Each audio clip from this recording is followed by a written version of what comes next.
Връзката между движенията, музиката и текста при първите 10 упражнения на паневритмията е всъщност връзка на движенията с метрума, т.е. с пулсацията на силните и слабите времена в музиката. Метрумът е тривременен, с първо силно и второ и трето слаби времена в един такт на музиката. Тъй като тактовият размер е 3/4, всяко време на метрума има трайност 1/4 нота. Това е показано под нотите и текста на песента на упражнението пробуждане, като са използвани означения на нотни трайности без определена височина на тона. Четвъртината, която съответства на първото силно време, е подчертана.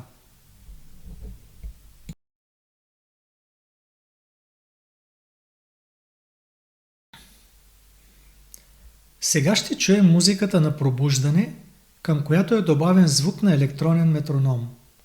Метрономът отбелязва първото силно време на всеки такт. При второто изпълнение на музиката, задачата ни ще бъде да пляскаме едновременно с метронома.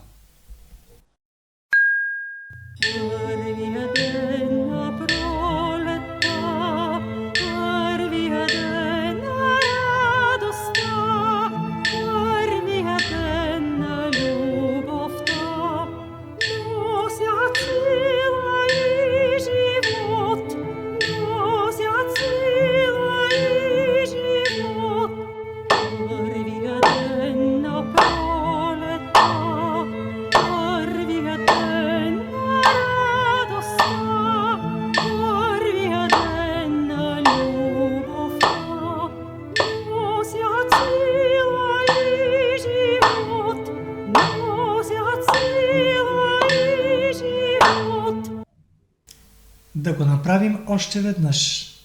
Да пляскаме на първото силно време на всеки такт, като сега метрономът ще озвучава и трите времена на метрума.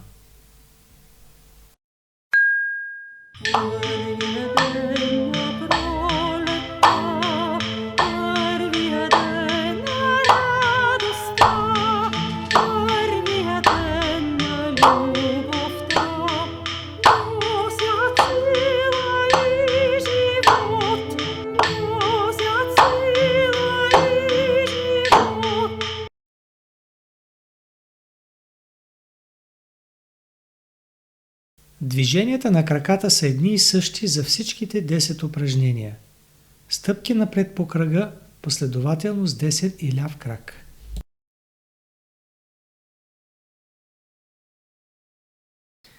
Ето как се изпълнява една стъпка.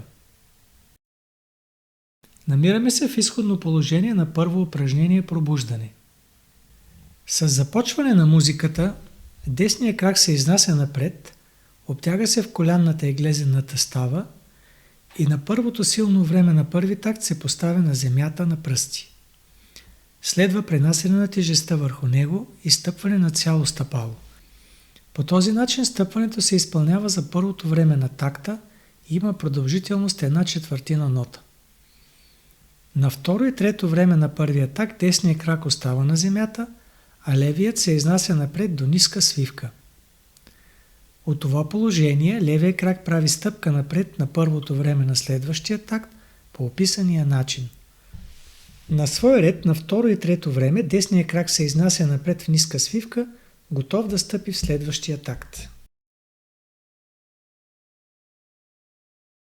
Правилна синхронизация на движенията на краката с музиката ще постигнем, като стъпваме в същия момент, в който пляскахме в предишното упражнение.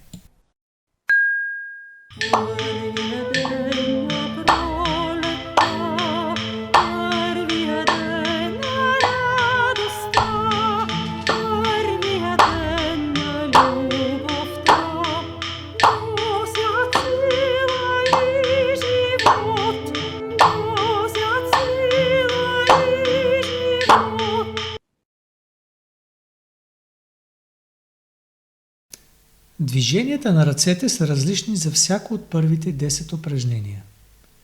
Общото между тях е, че ръцете се движат без прекъсване между една начална и една крайна точка, като всяко от тези движения се изпълнява за 3 времена. Срещат се два различни начина на синхронизация на движенията на ръцете с музиката. Първият начин е характерен за упражненията пробуждане и даване. Нека да го видим на забавен кадър във втората половина на упражнението пробуждане. Светлинен маркер ще показва времената на метрома и съответната музика и текст.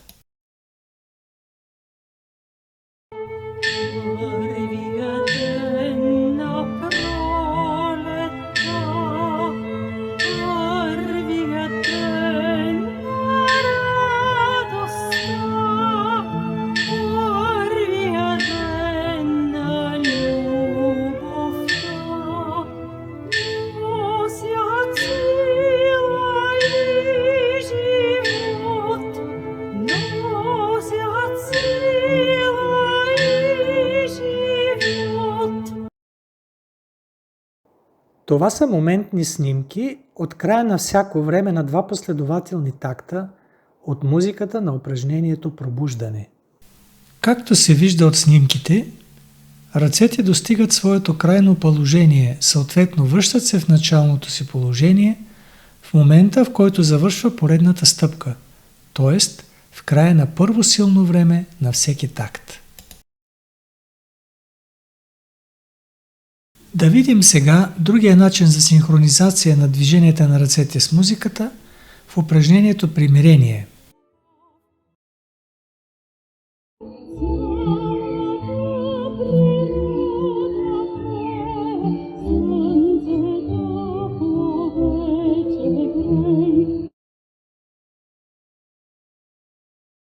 Това са моментни снимки от упражнението примирение. От тях се вижда, че крайното положение на ръцете се достига в края на третото време на всеки такт. Това е с две времена по-късно, отколкото в упражнението пробуждане.